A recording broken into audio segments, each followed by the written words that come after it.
sambil dipersiapkan, saya dapat satu pesan Tuhan yang kalau boleh saya sampaikan dengan sangat singkat, saudara. Satu hari ada satu nabi besar yang hidup di zamannya. Dan nabi itu ada tiga nabi besar yang hidup di zamannya. Mungkin kalau kita seperti para HT, ada 6 HT. Ada Hosea, ada Amos, dan ada Yeremia.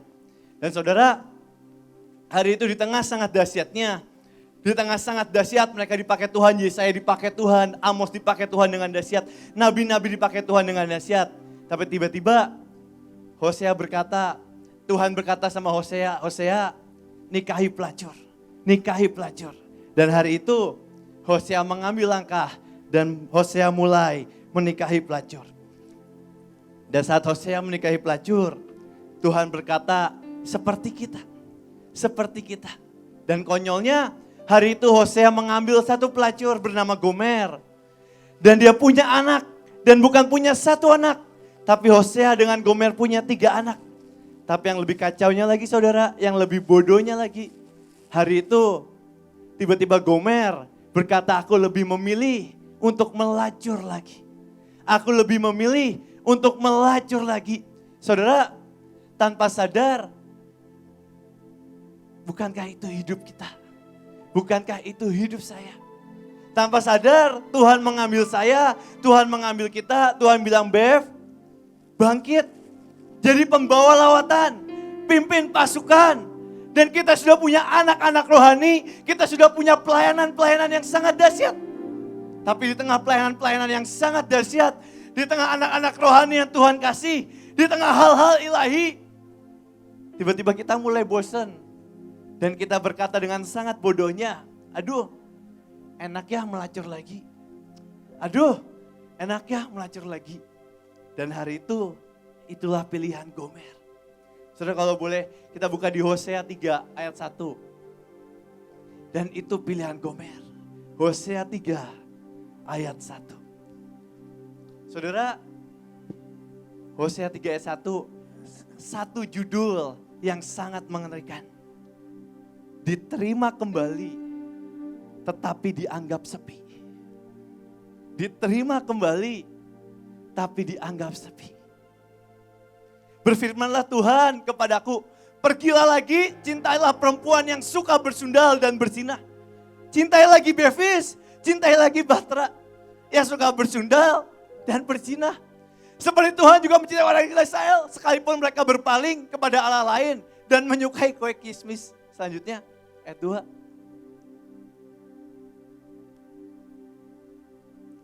Lalu aku membeli dia, bagiku bayaran 15 sikal perak dan 1,5 homer jelai. Tuhan beli kita lagi. Di tengah perzinahan kita, Tuhan tebus kita lagi. Dan ini satu ayat selanjutnya, buat beberapa orang ini ayat biasa. Tapi untuk orang-orang yang hatinya sangat mencintai Tuhan, ini adalah satu nightmare, salah satu mimpi buruk yang akan pernah bisa kita bayangkan. Untuk orang-orang yang pernah mengalami cinta Tuhan, atau orang-orang yang saya berkata lover, pecinta-pecinta Tuhan. Ini adalah salah satu ayat yang sejujurnya gak boleh dan gak akan pernah terjadi dalam hidup kita.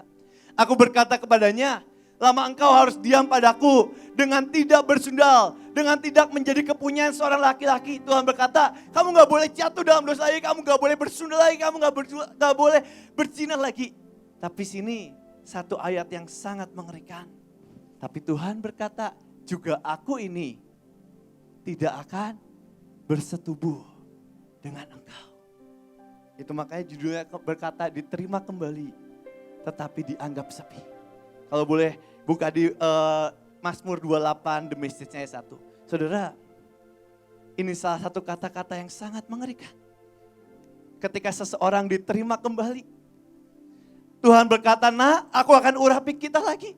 Nah aku akan engkau angkat pelayanan lagi. Bahkan Tuhan berkata, nah aku akan beri lawatan yang sangat dahsyat. Tapi Tuhan berkata, tapi aku tidak akan punya hubungan intim dengan engkau. Diterima kembali, tapi dianggap sepi. Diterima kembali, tapi dianggap sepi. Dan sejujurnya, buat pahlawan-pahlawan iman, buat orang yang punya relationship dengan Tuhan, itu jauh lebih mengerikan dibanding kita gak pernah menerima mimbar lagi. Itu jauh lebih mengerikan dibanding kita gak terima urapan lagi. Dan sejujurnya tawaran yang sama juga datang ke Musa. Hari Tuhan berkata, Musa, bukankah itu mimpi kamu? Bukankah ini mimpi visimu? Bahwa bangsa Israel akan sampai tanah Kanaan? Bukankah ini mimpimu? Bukankah itu desperate-mu, keinginan jiwamu? Seperti yang tadi Ibu Yin katakan, bukankah itu greatest desire-mu? Bukankah itu greatest desire kita lawatan tanah Kanaan? Tapi hari itu Tuhan berkata sama Musa, Musa, greatest desire-mu akan aku berikan. Aku akan mempersiapkan pahlawan-pahlawan malaikat yang jago berperang. Engkau akan menerobos setiap musuh di depan. Tapi hari itu Tuhan berkata sama Musa, Musa, tapi aku gak bisa jalan dengan engkau.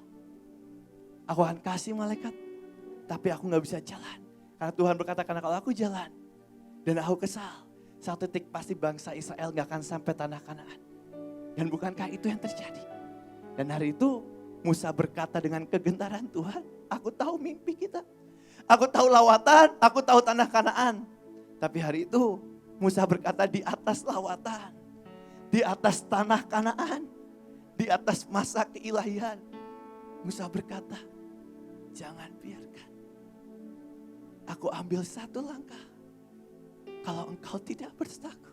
Musa berkata, kalau engkau tidak bersertaku, aku tidak akan ambil satu langkah pun. Aku tidak akan pernah ambil satu langkah pun. Karena buat seorang lover atau buat seseorang yang sangat mencintai Tuhan, lebih dari apapun, lebih dari segala yang dijanjikan Tuhan, bahkan hubungan, itu yang Tuhan mau. Diterima kembali, tapi dianggap sepi. Saya tutup dengan satu ayat terakhir. Di Mazmur 28 ayat 1. Dan pelacur yang melakukan dosa sama seperti Gomer. Pejinah yang bahkan lebih hina dari Gomer. Boleh the message-nya. Hari itu Daud berkata di tengah segala kehebatan dan kedahsyatannya. Di tengah janji Tuhan yang Tuhan janjikan dan terjadi dalam hidup Daud. Di tengah pejina ini, Daud berkata sama Tuhan, don't turn, jangan jadi, don't turn a deaf ear when I call you. Jangan tutup telingamu waktu aku panggil engkau Tuhan. Daud berkata, jangan pernah tutup telingamu waktu aku manggil engkau Tuhan. If all I get from you is a deafening silence. Kalau yang aku dapat dari engkau cuman keheningan, kesepian total. Engkau kehilangan gairah dengan kami. Engkau kehilangan daerah dengan aku. Daud berkata, dia katakan dengan sangat serius, I better off in the black hole. Bahkan dalam bahasa Ibrani dikatakan bor, B-O-R, kata yang sama dengan arti kata neraka atau dunia orang mati atau alam maut. Hari itu Daud di tengah kehebatannya, bahkan dia berkata, Tuhan, kalau engkau diam, kesepian, engkau gak gairah lagi dengan aku, apa tujuannya? Lebih baik aku taruh aku di tempat dunia orang mati. Dan bukankah itu yang Musa katakan, coret namaku dari kitab kehidupan. Saudara, waktu itu saya masih sekolah, masih SMP atau SMA berapa tahun yang lalu lah, udah lama banget. Hari itu saya ngobrol sama Engkong, sama Emak, sama AL. Kita berempat, kita ngobrol.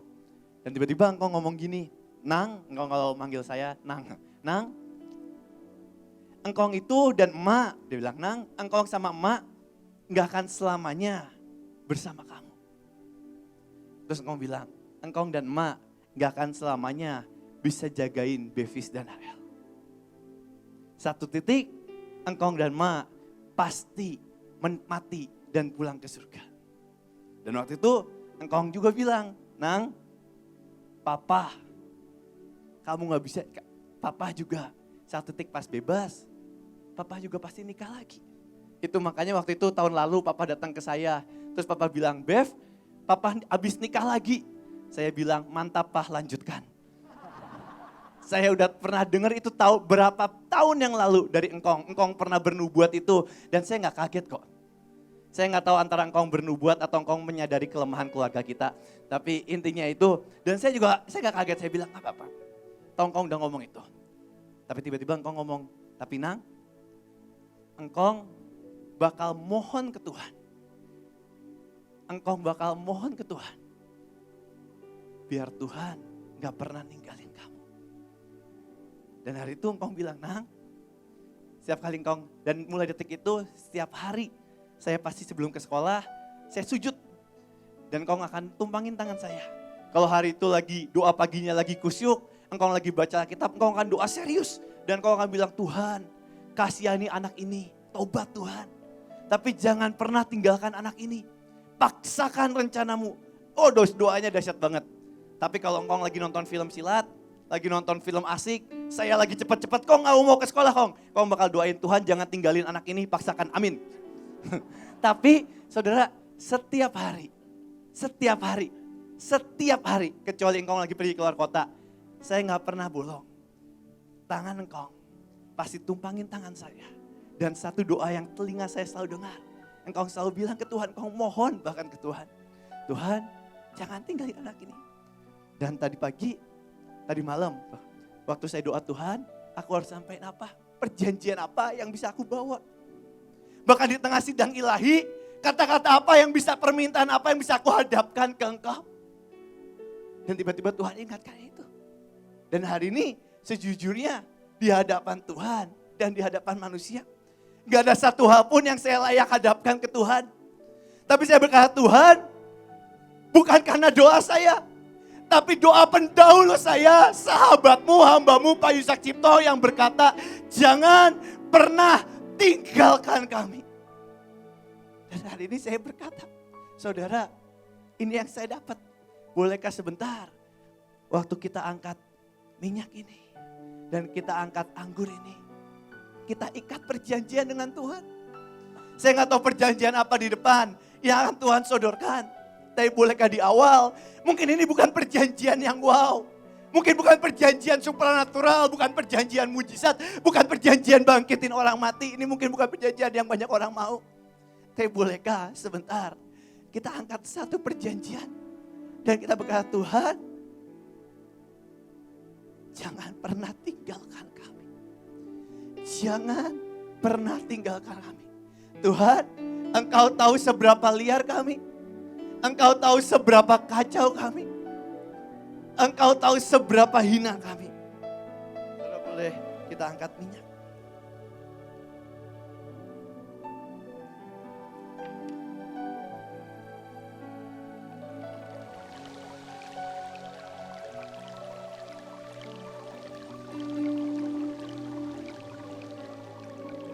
Saudara, mari taruh minyak ini di hati.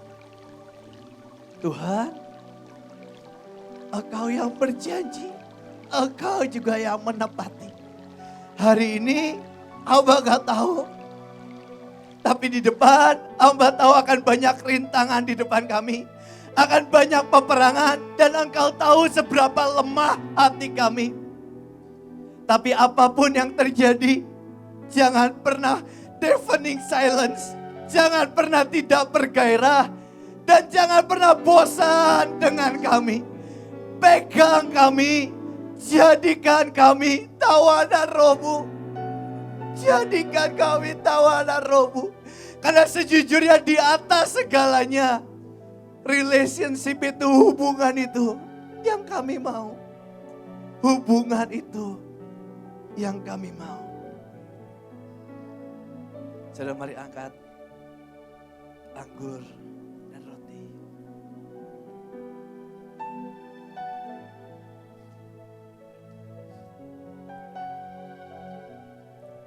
Saudara, hari itu sekali lagi, hari itu ada pelacur yang bernama Gomer.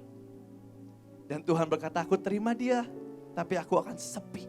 Aku gak akan pernah berhubungan lagi sampai dia mati. Dan sejujurnya, itulah nightmare terbesar dibanding apapun. Tapi ada pezina yang sama yang bernama Daud. Dan dia baking, dan dia berkata, Tuhan, lebih baik aku masuk neraka dibanding aku gak bisa berbicara lagi dengan Engkau. Tapi hari itu lagi berlanjut. Dan muncullah satu pelacur yang sama lagi. Dan dia angkat minyak yang mahal di kaki Tuhan. Saat orang lain memandang dengan mata yang jahat, dia cuma berkata, aku gak pernah peduli. Karena aku peduli, I'm a lover, aku pecinta. Dan aku cuma peduli tentang bagaimana aku mencintai Tuhanku. Dan bukankah itu yang terjadi dengan pahlawan-pahlawan iman? Di hari-hari terakhir Pak Yusak, bahkan Pak Yusak berkata, aku disuruh Tuhan berhenti khotbah. Orang berkata, Pak Yusak gila. Dan Pak Yusak berkata, Tuhan yang suruh, I am a lover. Aku mencintai Tuhan lebih daripada mencintai apapun. Dan bukankah di akhir hidup Pak Daniel, beberapa kali Pak Daniel diminta khotbah. Dan berkali-kali Pak Daniel berkata, aku hari-hari ini aku gak mau khotbah, aku gak mau pelayanan. Aku cuma berdiam diri sama Tuhan. Dan saudara, bukankah di akhir hidup kita cuma tentang bagaimana relationship kita dengan Tuhan? Hari ini, sebentar, bolehkah kita begging ke Tuhan? Tuhan, kita angkat satu perjanjian ini. Jangan pernah tinggalkan kami. Jaga. Nanti setelah perjanjian itu kita ikat.